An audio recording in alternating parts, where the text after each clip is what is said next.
Muito bem, eu estou aqui recebendo Marcel Cunha, né? E o Hermes Goldenstein. Muito bem. Vocês são da diretoria da APP, né? Isso, do Núcleo Sindical de Paranaguá. Então tá joia. Bom, vamos falar um pouquinho então, começar, pode ser com o Marcel, né? Marcel, qual é o momento da greve que nós estamos vivendo nesta terça-feira? Os professores, ou parte dos professores ainda está acampada lá no Centro Cívico Curitiba? Bom dia. Correto. Bom dia aos telespectadores.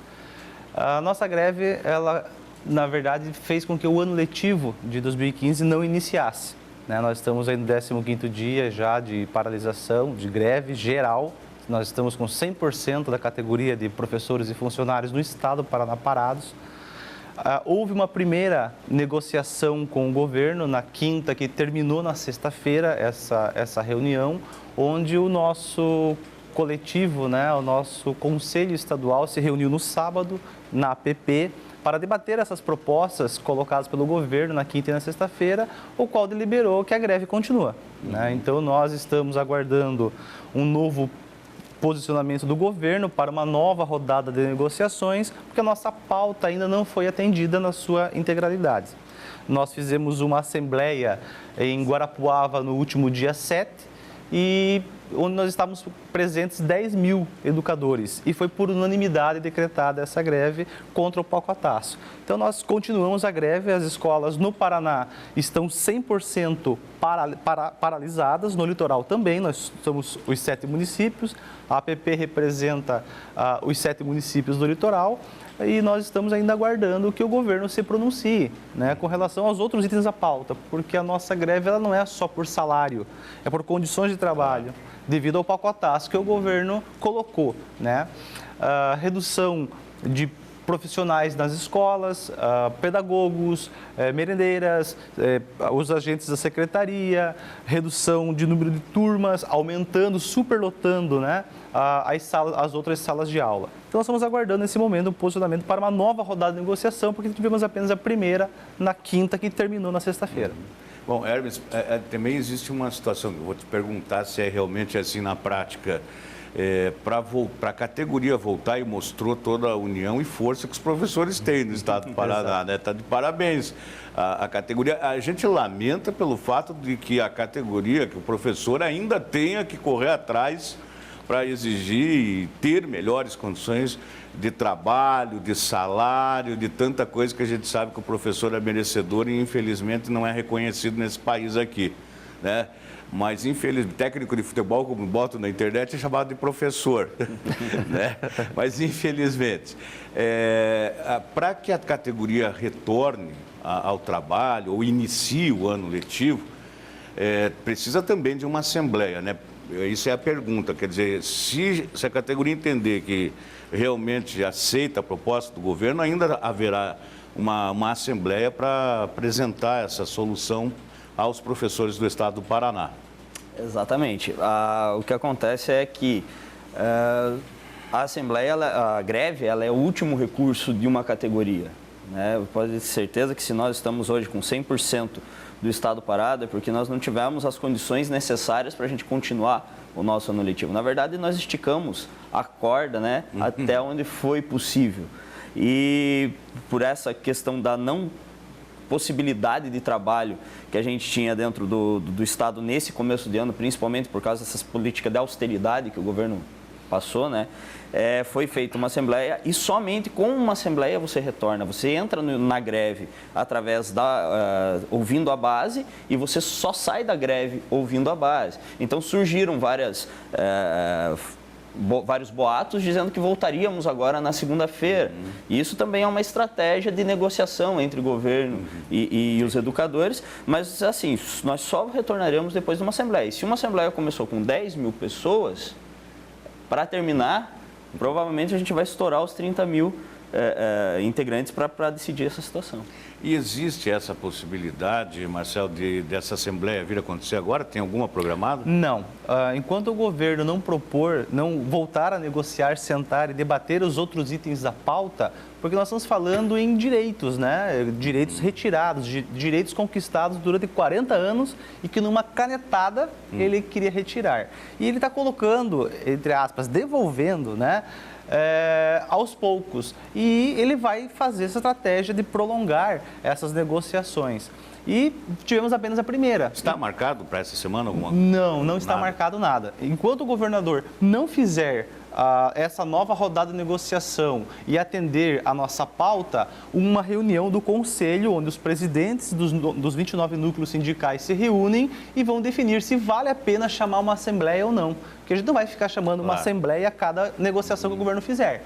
Então, nós não temos previsão ainda dessa assembleia ocorrer. Que é importante para que os pais também fiquem atentos. E é uma coisa também, né, que a gente tem falado bastante, que não é uma greve só dos professores, mas é uma greve dos alunos, dos pais, a falta de condições nas salas de aula, e a gente está ouvindo isso aqui no município também, né, é um calor danado, não tem um ventilador, não tem material, o professor tendo que levar papel higiênico, sabonete, enfim, eu acho que é também por isso. Deve ser um momento de reflexão também, né? E, na verdade, essa reflexão parte do princípio que a escola está na situação que está. Os nossos diretores não receberam o fundo rotativo, que é a verba, vamos dizer assim, a pensão que a gente recebe do governo estadual para manter a escola funcionando, enquanto os assessores lá do Tribunal de Contas e o Tribunal de Justiça recebem um auxílio moradia que é maior do que o salário de todos os professores. E só para auxílio moradia ele não precisa nem comprovar que está gastando com isso em casa, né? E o salário deles, eu trocaria o meu salário pelo auxílio moradia deles.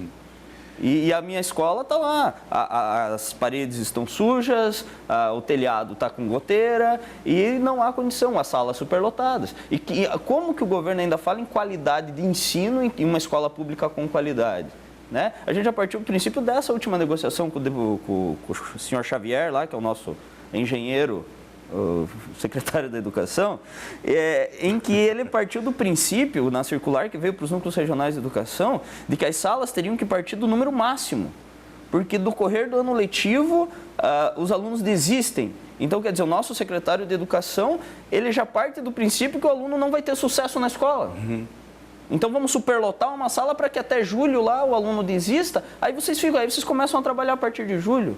Então, esse foi um dos pontos, quer dizer, mostra uma incoerência entre o que a gente entende por uma educação pública de qualidade e o modelo que o governo vem com essas palavras de austeridade, estamos numa profunda crise, mas essa crise está sendo cortada só no funcionalismo. É verdade. São só os servidores que vão ter que pagar a conta dessa crise, o salário deles não tem que diminuir junto.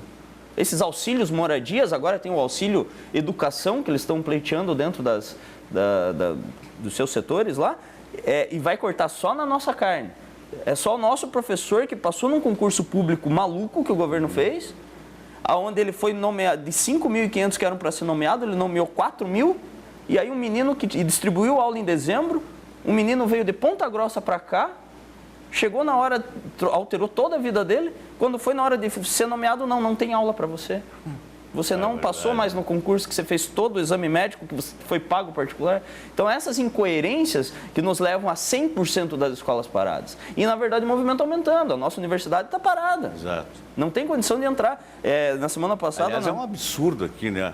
A única universidade pública aqui de Paranaguá, naquela situação que ela se encontra. Verdade, a nossa universidade, eu e o Marcel saímos de lá. da Unespar, da época Fafipar, e a gente entra lá, aquela obra parada pela metade, como centro da juventude do lado do colégio, que eu era diretor até o ano passado.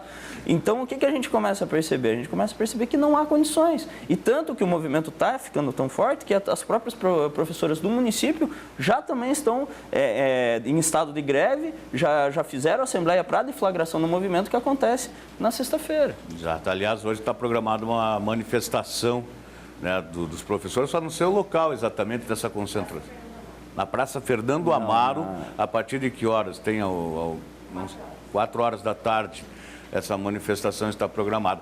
Deixa eu fazer uma pergunta para você, então, Marcel, é o seguinte, há uma dúvida dos pais com relação ao ano letivo, que será prejudicado, está comprometido. Bom, é óbvio que a partir do momento, né, que ele não começa quando tem que começar, já está prejudicado.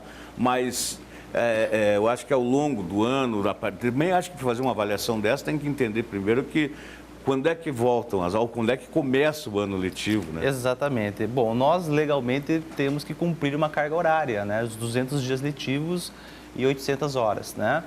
Os alunos terão o seu calendário de reposição para cumprir essa legislação que é federal, a LDB. Como ela será feita, ainda não foi discutido. Isso será colocado, claro, na mesa de negociação com o secretário de Educação.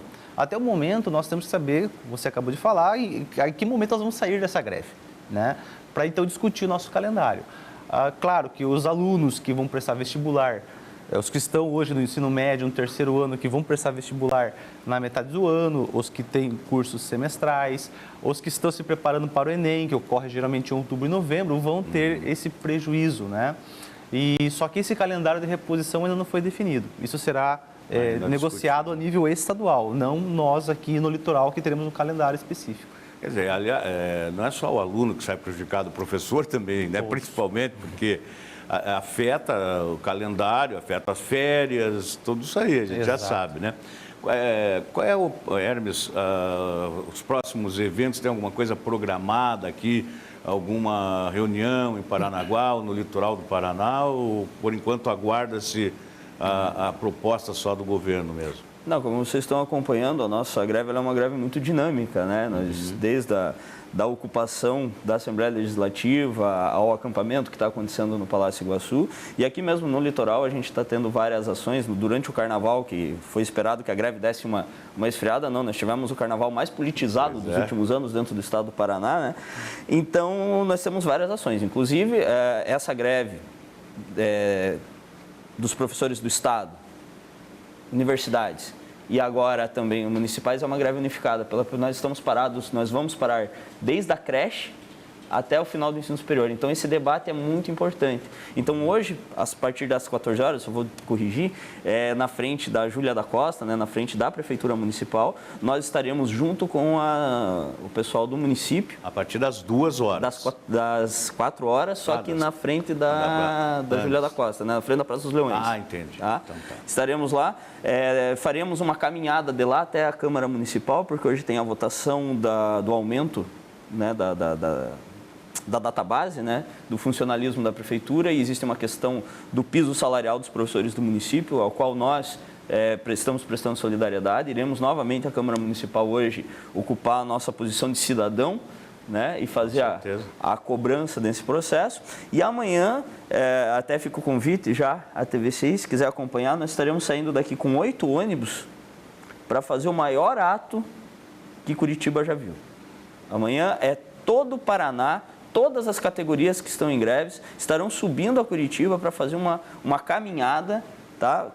Finalizando na frente do Palácio Iguaçu, para mostrar para os nossos deputados, para mostrar para o governo o quão forte esse processo está acontecendo e que ou para continuar mostrando, né? Continuar mostrando. Tem sido muito forte. E existe algum momento, eu faço pergunta para os dois, assim, existiu algum momento mais tenso que vocês perceberam desde o começo da greve até aqui, como aconteceu há anos atrás, né, quando os professores foram pisoteados lá na praça, por cavalos e aquela coisa, não chegou a esse ponto, mas, sei lá, houve algum momento tenso que vocês perceberam que isso saiu fora do controle? Na ocupação da Assembleia Legislativa, né?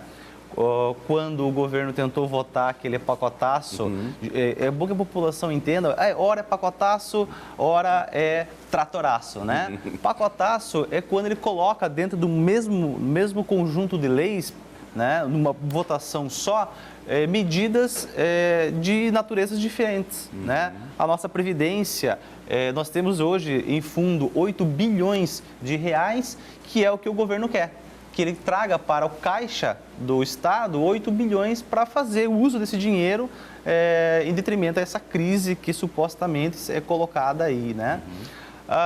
E Nós estamos correndo atrás desse pacotaço também por causa da nossa previdência, nossa garantia de aposentadoria. Claro. Se ele leva isso para o caixa do Estado, nada nos garante que teremos uma aposentadoria tranquila, né? Merecedora. Né? Merecedora, com certeza. E o tratoraço, ele, nesse mesmo pacote, ele tentou aprovar, como já fez em dezembro, a aprovação aprovação dessa lei de uma vez só, sem discussão. Ou seja, o deputado vai lá, da sua grande maioria do seu lado, né, mesmo que a oposição só tem 6 deputados, vai lá e aprova sem discussão. E um governo que se diz um governo do diálogo. E vai votar 2 vezes sem discussão. Esse pacotaço, esse conjunto de medidas votados de uma forma muito rápida, né, é um segundo que ele tentou fazer, porque ele já fez isso em dezembro, quando ele aumentou o IPVA em 40%. Né? E também os itens do ICMS que vai afetar a gente agora na compra do supermercado. Né? Esse foi o pacote de maldades, conhecido, né, como o número 1, ocorreu lá em dezembro. Esse segundo, que ele tentou fazer agora, em janeiro, o pacote de maldades 2, ele não conseguiu porque uma intervenção dos servidores conseguiu barrar que essa forma de tratoraço, essa aprovação sem discussão, ocorresse. Esse foi o movimento mais tenso, porque nós estávamos em mais de 30 mil servidores no centro cívico. E muito difícil você controlar. E as pessoas, aquela euforia, o seu direito de 40 anos sendo extinto de uma hora para outra, houve aquela ocupação e houve até um confronto com a polícia naquele momento. Esse foi o momento mais tenso. E nós estávamos lá. Eu, na terça-feira, estava na plenária quando ocorreu a ocupação. Fiquei lá até quarta-feira, houve momentos muito tensos, uma pressão, principalmente com a polícia militar, que em todo momento nos trataram com muita educação, muito respeito, mas chegou numa hora que a ordem veio. E eu estava dentro da Assembleia com a minha professora da sexta série, a professora Narcisa. E começaram a bater nas portas, foi feito trincheiras e quase que um movimento de guerra, e o medo começa a tomar conta. A gente com medo de spray de pimenta, de bomba de gás lacrimogênio, começamos a enrolar toalhas molhadas, e a professora Narcisa do nosso lado, eu falei, meu Deus, se eles entrarem, né, o que pode acontecer? E no dia seguinte, eu tinha retornado a Paranaguá já para o comando de greve, os nossos heróis, o Michel, o Vinícius, estavam lá. O professor Michel, ele chegou na porta do restaurante onde eles estavam.